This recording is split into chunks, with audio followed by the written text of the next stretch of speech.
வணக்கம். திடீரென தனது மனைவி துர்கா ஸ்டாலினோடு முக்கிய புள்ளியின் வீட்டிற்கே சென்ற முதலமைச்சர் ஸ்டாலின். தங்கள் வீட்டிற்கு திடீரென வந்த முதலமைச்சர் மு.க.ஸ்டாலின் அவர்களை பார்த்ததும் இன்ப அதிர்ச்சியடைந்த அந்த முக்கிய புள்ளி. அப்படி திடீரென முதலமைச்சர் மு.க.ஸ்டாலின் அவர்கள் யார் வீட்டிற்கு சென்றார் என்பது பற்றியும், எதற்காக சென்றார் என்பது பற்றியும் முழு விவரத்தோட இப்ப நம்ம பார்க்கலாம். தமிழ்நாட்டின் முதலமைச்சர் என்ற உயரிய பதவியில் முதலமைச்சர் மு.க.ஸ்டாலின் அவர்கள் இருந்தாலும் கூட எப்பொழுதும் கர்வமும் செருக்கும் துளியுமின்றி அனைவரிடத்திலும் மிகவும் எளிமையாகவும் சகஜமாகவுமே பழகி வருகிறார். குறிப்பாக மக்கள் அணுகும் எளிமையான தலைவராக முதலமைச்சர் மு.க.ஸ்டாலின் அவர்கள் செயல்பட்டு வருகிறார். அந்த வகையில்தான் நேற்றைய தினம் முதலமைச்சர் மு.க.ஸ்டாலின் அவர்கள் செய்த செயல் ஒன்று அனைவரது கவனத்தையும் ஈர்த்துள்ளது. அதாவது நேற்றைய தினம் தனது மனைவி துர்கா ஸ்டாலின் அவர்களை அழைத்துக் கொண்டு முதலமைச்சர் மு.க.ஸ்டாலின் அவர்கள் முக்கிய புள்ளி ஒரு வீட்டிற்கே நேரில் சென்றிருக்கிறார். அதாவது மெட்ராஸ் என்ட் ஆராய்ச்சி நிறுவனத்தின் தலைவர் மருத்துவர் மோகன் காமேஸ்வரன் அவர்கள் வீட்டிற்கு தான் முதலமைச்சர் மு.க.ஸ்டாலின் அவர்கள் திடீரென சென்றிருக்கிறார். டாக்டர் மோகன் காமேஸ்வரன் அவர்கள் முதலமைச்சர் மு.க.ஸ்டாலின் அவர்களுக்கு நெருங்கிய நண்பர். இவர் மட்டுமல்லாது இவரது தந்தை மருத்துவர் காமேஸ்வரன் அவர்களும் முதலமைச்சர் மு.க.ஸ்டாலின் அவர்களது குடும்பத்திற்கு மிகவும் நெருக்கம். அதாவது இந்தியாவில் நெருக்கடி நிலை ஏற்பட்ட போது தமிழகத்தில் திமுக ஆட்சி கலைக்கப்பட்டது. மேலும் மிசா சட்டம் வந்தது. அப்போது அந்த மிசா சட்டத்தின் கீழ் தற்போதைய முதலமைச்சராக இருக்கக்கூடிய மு.க.ஸ்டாலின் அவர்கள் கைது செய்யப்பட்டார். அதன்படி அப்போது சுமார் ஒரு ஆண்டு ஸ்டாலின் அவர்கள் சிறையில் இருந்தார்.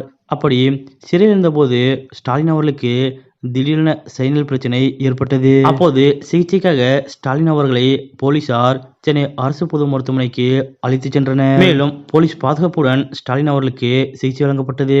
அப்போது சிகிச்சைக்காக அரசு மருத்துவமனைக்கு ஸ்டாலின் அவர்கள் வருவதை தெரிந்து கொண்ட அவரது தாயார் தயாளம்மாள் அவர்கள் தன்னுடைய மகன் ஸ்டாலினுக்காக சூப் தயார் செய்து கொண்டு செல்வார். அப்போது சில காவலர்கள் தயாளம்மாள் அவர்களை ஸ்டாலின் அவர்களை சந்திக்க அனுமதிக்க மாட்டார்கள். அந்த நேரங்களில் சைனஸ் பிரச்சனைக்காக டாக்டர் காமேஸ்வரனை பார்க்க அறைக்கு செல்லும் போது போலீசாரும் ஸ்டாலின் அவர்கள் கூடவே செல்வார்கள். அப்போது டாக்டர் காமேஸ்வரன் அவர்கள் நான் பேஷண்டை தனியே பார்க்க வேண்டும் என்று கூறி நீங்கள் வெளியேறுங்கள் என போலீஸை வெளியே நிற்க வைத்து விடுவார். மேலும் அங்கு டாக்டர் காமேஸ்வரன் அவர்களது பர்சனல் ரூம் இருக்கும்.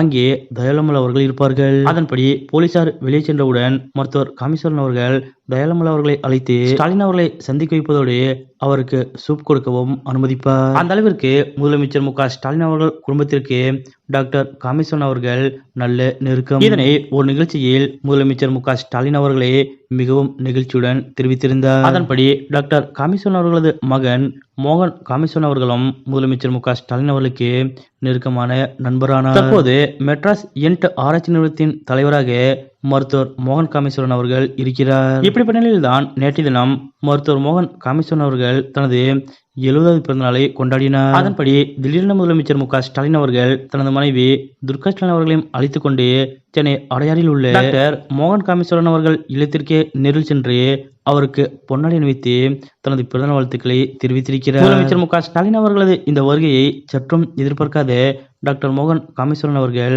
மிகவும் நெகிழ்ந்து போனார். எவ்வளவு பெரிய உயரிய இடத்திற்கு உயரிய பதவிகளுக்கு சென்றாலும் எப்பொழுதும் கர்வமும் செருக்கும் துளியுமின்றி பழைய நண்பர்கள் உறவினர்கள் என அனைவரையும் மதித்து அவர்களுக்குரிய மரியாதை கொடுத்து அனைவரிடத்திலும் எளிமையாக பழகி வரும் முதலமைச்சர் மு.க.ஸ்டாலின் அவர்களது இது போன்ற செயல் பற்றிய உங்களுடைய கருத்துக்கள் என்ன அப்படிங்கிறத மறக்காம கமெண்ட்ல குறிப்பிடுங்க.